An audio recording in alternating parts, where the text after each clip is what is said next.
What's up guys and welcome back to Moaning. If you guys are new here, then what is up? My name is Erica. Hey, how you doing? If you're into the history of the ancient Greeks and the Romans, maybe you're just into the mythology, and maybe you just want to see Aeneas finally get down into battle, well then this is not only the video for you, this is also the channel for you. You guys are going to want to hit that subscribe button and the bell icon so that you know every single time I post in the future. But on topic of today's video, and as you can see from the title, we're going to be going into Virgil's Aeneid, Book 10. If I could summarize Book 10 into a one sentence, it would just be that Pallas is killed by Turnus. There are lots of things that happen in this book, and I do want to stress that to you guys right now, that this book is thick. There is a lot of fighting. There is a lot of that goes down. However, there's not a lot of importance in those things. And the most important thing by far is that Pallas dies. In fact, you can pretty much forget the rest of the book. As long as you remember that Pallas dies, you remember the reaction to Pallas dying, because that's super important, because that sets us up for Book 12. Not for Book 11 really, but it does set us up for Book 12 and for the events to come and how the story is then concluded. So with all that being said, why don't we just roll into the narrative?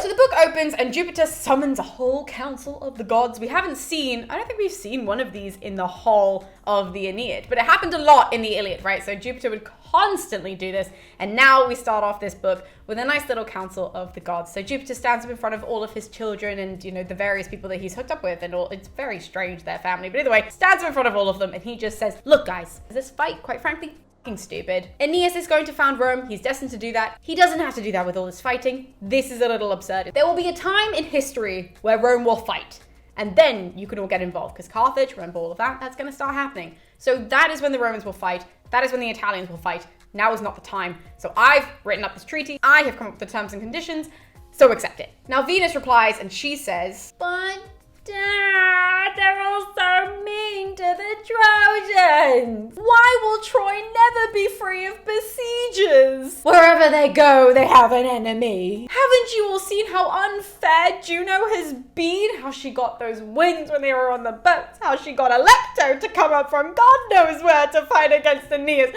How is this fair? That's the general gist of what she says.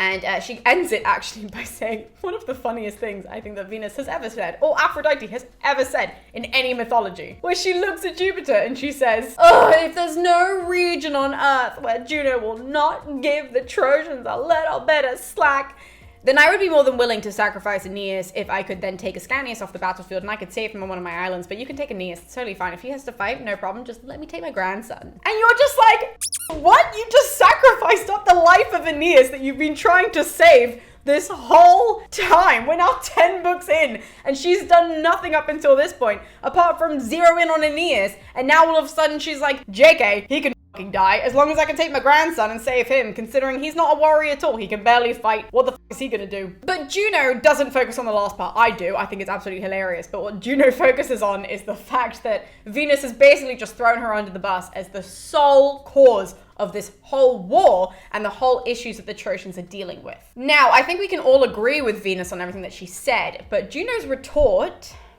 I gotta say, she's got mad points. Juno says, hold on.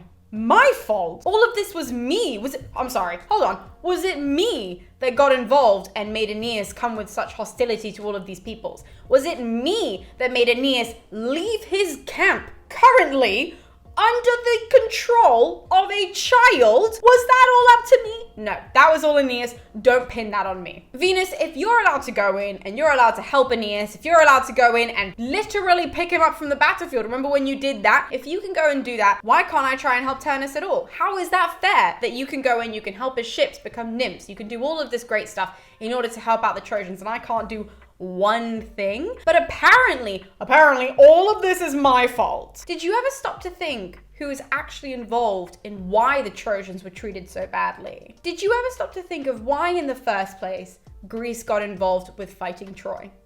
Did you?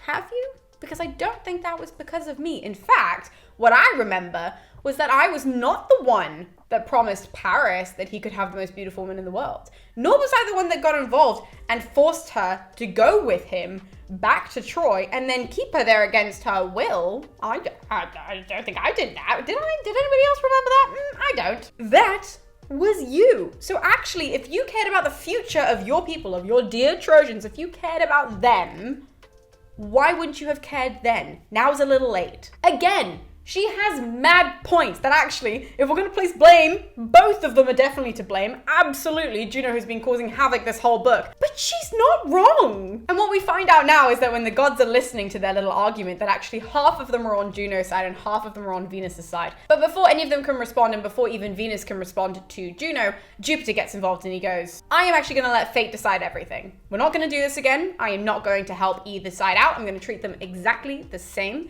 And what fate has decided is what fate will do. To prove that he's serious about not getting involved and that the gods shouldn't get involved in deciding the fate, they all know it's going to happen, and just letting, fate and fortune really run amok on the battlefield, he swears on the river Styx that he will not get involved. And that brings that little scene to an end. Well, actually what brings the scene to an end is that Jupiter storms out and all of the other gods follow after him, but that's just a little bit dramatic. The story then moves briefly to the battlefield so that we know as an audience that lots of things are happening, lots of deaths are happening on the battlefield between the Trojans and the Rutulians and the Italians and the Latins and all of that. So between all of that, there's lots of fighting. I'm not going to focus on that because there's no important character that gets involved and there's no important death that happens, and so therefore you don't really need to know it for a summary. However, after all of this happens, then Virgil cuts us to Aeneas, who is currently on a boat. At this point in the story, it is now the night, the following night, right? So that all happened during the day. It's now at the night, and Aeneas is on his boat and he's sort of, guiding it with the stars and all of this. And it's his boat in the front and then another boat behind. And he's picked up, in the interim that we haven't seen him, he's picked up all of the allies that he had left Evander's to go and get. Remember when I told you that? So he successfully did that now. They're all on the boat and they're going back to where the Trojan camp is. We do get a little catalogue now from Virgil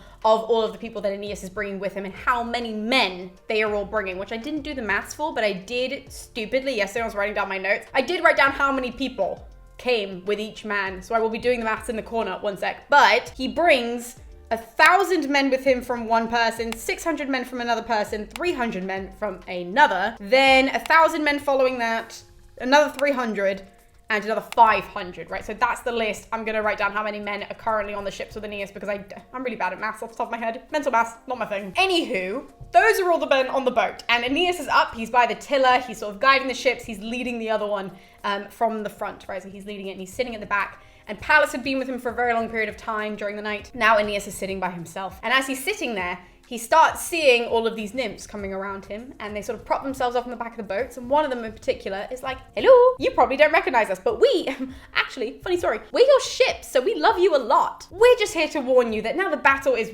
really in full force where you're going to, so here's my advice. We've heard that tomorrow there's going to be lots of Rutulians dead, okay? It's going to be a day for the Trojans. You guys are going to come out on top, but I would suggest that you start gearing up now, so that way when the boat docks, when you get back to the camps, you can just come off and go straight into battle. But I hope that it all goes well. Yeah, I'm gonna leave now. And then she just falls back into the sea and she just leaves. Aeneas is totally dumbstruck by this, right? He's just like, what the just happened? So he makes a prayer, as one would do. He makes a little prayer, and then the boats, over the course of the night, they finally get back to the Trojan camp. When he gets in sight of the Trojan camp and they can all see him and he can see them, he picks up his shield and he sort of makes it like glitter. I'm doing this whole weird chicken thing because I don't know how else you would, I guess you could do it this way. How else would you make a shield glitter in the sunlight? Sort of like that, moving it about. Anyways, he does that in order to signal that he's there on the ship, and all of the Trojans in the camp are like, thank God Aeneas is here, we're dying. Unfortunately though, Turnus does also see Aeneas glinting his little shield in the sun. So Turnus sees this and he turns around to his men, he starts rallying them up.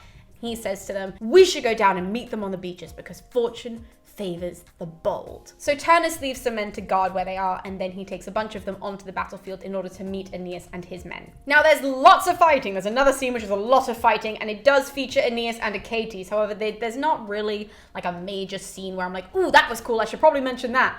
No, not really. We just hear of a lot of different deaths that take place in this moment. The main thing is that when they're all in battle now, all of the men from Aeneas's ships are all onto the battlefield. So Pallas is with all of the men that his father has also sent. So Pallas is at the front, he's really getting stuck into the battle, and he starts noticing that a lot of his men start retreating from the Latins, right? A lot of them are like really scared. So Pallas does what anybody would do, and he turns around to them and he goes, where the f*** are you going? He does say a little bit more than that, but it's basically reiterating that he's shocked that his men start fleeing, and so instead he leads by example and he just runs into battle, and we get a long description of Pallas killing a bunch of totally irrelevant people. Pallas just really takes to battle and he's like, this is my time to shine. We are told that Pallas comes very close to this guy called Lausus, but Virgil lets us know in regards to these two that they are two young warriors and that it is not their fate to meet each other in battle, and so they are constantly driven sort of out of each each other's way so they can cut down different parts of the opposing army. And that's because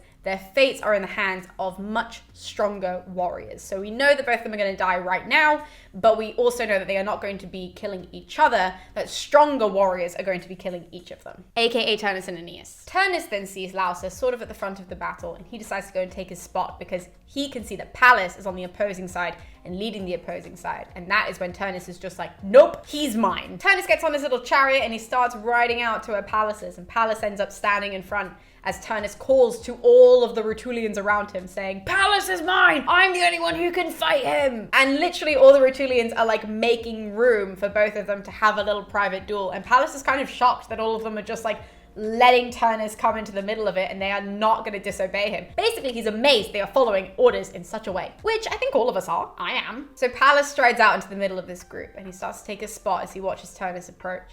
And Turnus comes on his chariot and he steps off his chariot and they both come to meet each other in the middle. Pallas is actually the one who makes the first attack, right? So we hear from Virgil that he picks up his spear, and before he throws it, Virgil interjects that Jupiter is currently watching this on the battlefield. And he says something in lines 466 to 472, which I wrote down because I just thought that there's no way I can repeat these as well as they're written in the Latin. I think they're just beautiful. And so Jupiter says, each man has his allotted day. All life is brief, and time once past can never be restored. But the task of a brave man is to enlarge his fame by his actions. So many sons of gods fell under the high walls of Troy, and with them fell my son Sarpedon.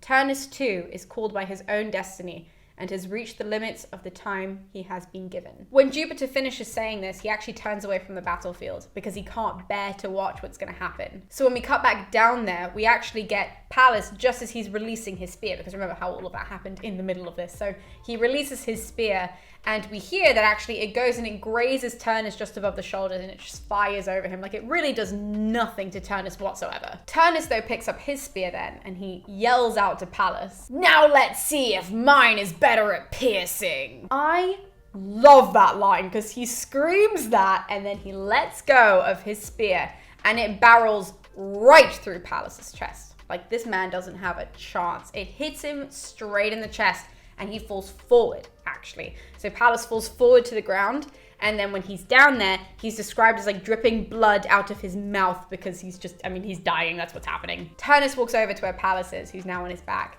and he says to him, "Let Evander know I'm sending him back the palace he deserves. His hospitality to Aeneas will cost him dearly." Can you tell I just love Turnus? Like, this is just so badass because then he puts his foot onto Pallas, and instead of pulling out the spear or anything like that, I presume it's still not in Pallas' chest, but still he leans forward as he's got his foot on Pallas on the body, and he takes off his belt and then he just walks away. It is such a bad man moment. Like, I'm obsessed with him. This is so Homeric. This is so much of like the war that I loved from the Iliad, that when Turnus delivers on it, I'm like, give it to me! Please don't report me. That sounds really weird. But anyways, let's just move into the narrative. Let's forget that ever happened. Rumor, though, now picks up what happens to Pallas, and she runs it all the way to Aeneas. So Aeneas, who's on the battlefield, fighting his own little teeny tiny little altercations, doing his own thing. He then hears about what happened to Pallas, and he is raging. This man is Achilles level mad. That is the analysis point, by the way. He is supposed to be Achilles level mad, which doesn't make a lot of sense considering he's only known Pallas for like 0.5 seconds. Like, why would you care this much? But anyways, he does. In fact, he is so angry in this moment that he's described as harvesting the men who are standing around him, which, if you're wondering what the hell does that mean, it just means that he was basically cutting them with such ease they may as well be wheat. And on top of that, he then takes 4 sons of some guy and then 4 sons of some other guy, irrelevant characters, but it takes 4 sons from each of them. So he has 8 of these like young men who he's then going to sacrifice, like human sacrifices, to honor Pallas, not in like a creepy kind of human sacrifice way, in an Achilles sacrifice way. Again, this mirrors Achilles and Patroclus. But again, it makes sense with them because they've been lifelong friends, and Aeneas has known Pallas for 0 seconds, basically. He literally has had the boat ride with him and like, that's it. And now he's like, oh, I need to do all of this. Ah! Like, chill. But he doesn't chill. In fact, he goes on a crazy rampage of just killing a ton of people. It is long, you guys, so I'm not going to go into all of them because it's not very important characters. But he does kill a lot of people because he is so mad and so angry about the fact that Pallas has died. And so he decides to just kill everybody. I don't know if that's a healthy way of handling it, but alas, here we are. If you need any of that for school, definitely go and read it because it is very long, but I'm just going to skip over that because the next part that's really important is that then we cut to Jupiter, who's watching Aeneas down on the battlefield and all these other things, take place, and he's sitting with his wife. And so Jupiter says to Juno, "Oh, my dear wife, you're right. You're so right. The only reason why the Trojans are this way is because Venus is getting involved. It's not their own vigor. It's because the goddess is on their side and the goddess is helping them." And Juno replies, "Oh, my dear husband, I know. I should be able to go down and to help Turnus at the very least, but I can't apparently. Apparently that's unfair. And also, do you think that it would actually change the fate of all of these people if I did go down and help Turnus? Is that something that would happen? Then I guess I can't. I guess I just have to watch this total train wreck happen." Jupiter then says really sadly, "It may change the course of fate.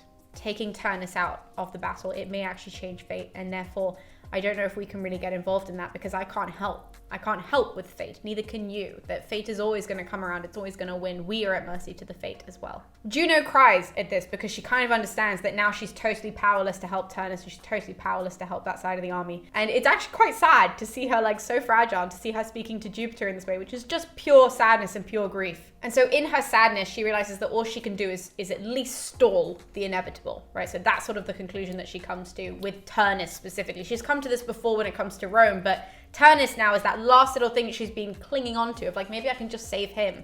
And now she's really understanding that she can't, that actually she can't get involved in Turnus's fate and he has to die. He is literally the only person who's really opposing Aeneas. So this is what has to happen. So in her sadness, she goes down to the battlefield. And in fact, she goes down, she's covered in this little cloud, as like gods do so that they're not seen by anybody. Covered in a cloud, she goes down to the battlefield.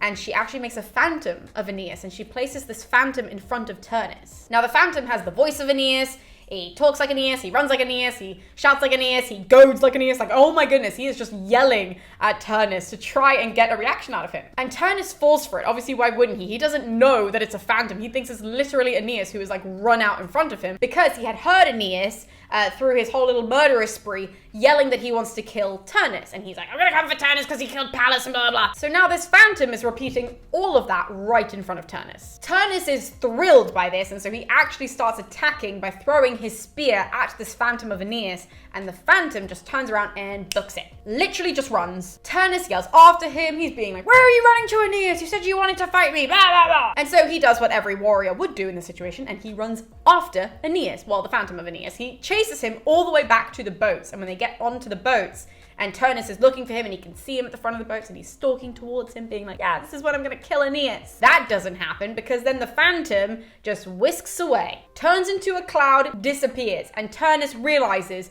that he has been tricked. Now the boat is being taken out by the wind, right? Because again, Juno is trying to stall as much as possible. So she takes the boat out with the wind and Turnus is sort of being, thrown about and all of this sort of stuff on the boat.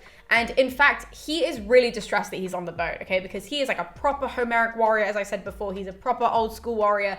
And so he believes that he should be in battle and either die in battle or come back victorious when everybody else on the other side is dead, right? So that is what he's thinking. So when he's on the boat, that's not what he should be doing. That's not what he was put here to do. And so he actually has this total, not mental breakdown, I don't want to say, but he definitely thinks about it a lot. And he decides he has two options when he's on this boat. That the first option he could do is try and jump overboard and swim back to the battlefield because he should be there, not on the stupid boat. And the second option is that he could just fall on his sword on the boat. That it's just like, well, that's what I should do. In fact, we're told that he tries both of them 3 times. And each time Juno stops him from doing, Juno gets involved and is just like, nope, that's not what we're doing today. And instead she makes the boat go right back to the safety of his home. And so the boat goes all the way upstream so that he's back safely where he started instead of down on the battlefield. So as Turnus is going through this though, that there has to be somebody on the battlefield who takes over for him, right? Naturally, somebody's got to step into that role and be like, "I'll lead everybody." And so there is a guy, his name is Mezentius. And Mezentius? Yes, I had to just check it wasn't Mezentius, but I did write down his name because I knew I was going to forget it. So Mezentius takes Turnus' place in the battlefield and he kills a bunch of people, but he's a little bit irrelevant and so are all the people that he killed, so we're going to gloss over that as well. Aeneas sees what he's doing on the battlefield. Aeneas decides that he's now going to, just because he can't find Turnus, he's going to fight Mezentius, and so he walks forward, he stalks forward, and Mezentius spots him out as well. Mezentius walks forward too. So they now go to meet in the middle of the battlefield. They're going to have a private little duel. Private, I mean, people are around, but like just the two of them are going to fight. Mezentius is the first one to fire his spear at Aeneas at sort of really far range, long range, that's a better way of saying it. So he fires his spear at Aeneas, long range. The spear actually hits Aeneas' shield and then bounces off and hits some other guy, which is such like a Homeric thing to happen as well. Happens all the time in the Iliad. The poor guy is sitting in the corner like, what the f did I do? In fact, he dies. I just feel like that's important to point out. He wasn't even in the altercation and it hits him and then he falls and he dies after he's like, Wah! Aeneas now hurls his spear though at Mezentius, and when he throws his spear, it actually hits him just below the groin, like on the top of his leg. So he's not dead. Mezentius is not dead, but he does fall to the ground because obviously his leg is pretty useless right now. So when he gets down though, he starts crawling backwards. He tries to take cover somewhere, and Aeneas is actually stalking after him. But his son, who we've met before, his son Lausus, who's the guy that was not allowed to meet up with Pallas on the battlefield, he now stalks forward to come and protect his dad. So he steps in between Aeneas and his dad, so his dad can sort of crawl to the shores of the Tiber and, try and clean himself up. Lausus gets involved, and Lausus and his men now are all around Aeneas, and they're trying to fire their spears at him, trying to get him down, and Aeneas just sort of ducks, and he puts a shield over his head so that way, well, kind of over his head, but also around him to make sure that he doesn't get hit by anything. And when all of the missiles are finally out there, Aeneas takes his shield off and he just looks around and he looks at Lausus and he says, "Why are you in such a hurry to die?" Which is a badass line for Aeneas. We have to hand it to him. And so what does he do? He picks up his sword, he stalks toward Lausus, who is not that far from him, stalks towards him and just stabs him straight up in the chest. Dead on the spot. Wonderful. Thank you, Aeneas, for actually doing something that I'm like, all right, this is a warrior, this is a hero, I'm down for this. Unfortunately though, his dad is not aware that he's now died, right? So he doesn't know that Lausus is dead. And so we cut to him sitting on the banks of the Tiber and he's, washing himself up, right? Mezentius is just there. He's got a bunch of his mates that have now come over to try and help him clean up this wound. And we hear that again and again, he asks about his son and how he is on the battlefield. And he keeps asking until the news finally reaches him. And he does the classic lamenting thing. He's so upset. He's like, how could my son be dead? Blah, blah. He dies a warrior. All of this sort of stuff, right? He does exactly what we expect him to do. When he's done lamenting, he leans on his spear and he gets up and he demands that one of his friends bring over his horse. And he hops on the horse. He rides out into battle and he goes back to meet Aeneas because he decides that either they're going to fall together or he is going to avenge his son. So Mezentius rides out on his horse and he is hollering to at Aeneas. He's like, come over here, come and get me, blah, blah, I'm here to avenge my son. And Aeneas knows exactly who is yelling at him, right? He doesn't even need to turn around. He knows that this is coming for him. He knows that it's Mezentius. He knows that's because he killed Lausus, and he's like, I'm ready, bitch, come at me. So Mezentius comes in on his horse, and what he does is he circles around Aeneas 3 times, keeping Aeneas on his left. So I think that means he goes anti-clockwise around Aeneas. But either way, the whole point is to distract Aeneas and to make him a little bit dizzy, right? So he's sort of going around Aeneas. He is trying to fire his spear at him, but Aeneas has his big ass shield that Vulcan made him, so he's pretty much impenetrable at this point. But as this is happening, Aeneas just gets really fed up with all these games, and so he picks up his spear and he just fires it, and he hopes that it's going to hit either Mezentius or his horse. And it does actually hit the horse, so it hits the horse in the head, and the horse ends up bucking, so it bucks Mezentius off the back of him. And when the horse comes down, this is where shit hits the fan really, because the horse comes down, dislocates its shoulder, and then falls on top of Mezentius. So the Mezentius is now crushed by the horse, and he's pinned to the ground because of it. Because he's pinned to the ground, this gives Aeneas the perfect time to walk over and to finish him off and to stab him, and he dies. And so we know that he does not actually avenge his son, but instead they both fall together. And that is how both of those characters are introduced and then come to an end. And that's also the end of the book.